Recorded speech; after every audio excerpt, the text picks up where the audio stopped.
আমরা সাথে সাথে আল্লাহ তাআলার কাছে এই আশাও ব্যক্ত করি, এই আশাও পোষণ করি যে আল্লাহ তাআলা আমাদের ইবাদত কবুলের মাধ্যমে আমাদের যাবতীয় অপরাধগুলো মোচন করে দিয়ে একদম নিষ্পাপ করে দিয়ে আমাদেরকে ঘরে ফিরাবেন। এটা আমরা আল্লাহ তাআলার কাছে আশা করি। আল্লাহ তাআলা কবুল করেন। সকলে বলে আমিন। সময় খুব সংক্ষিপ্ত,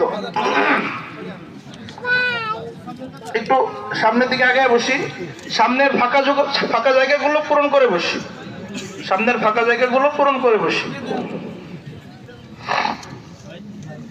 মুহতারাম হাজিরিন, আসলে আমরা যেই ইবাদত করি না কেন, আমাদের ইবাদত কবুল হয় কিনা এটার কিন্তু একটা আলামত আছে, জানেন কিনা আপনারা? আমাদের ইবাদত কবুল হয় কিনা এটা আমাদের বোঝার একটা কি আছে বলেন? আলামত। হাজী ইমদাদুল্লাহ মুহাজির মক্কি রাহমাতুল্লাহ আলাইহি বলেন যে আমরা যে ইবাদত করি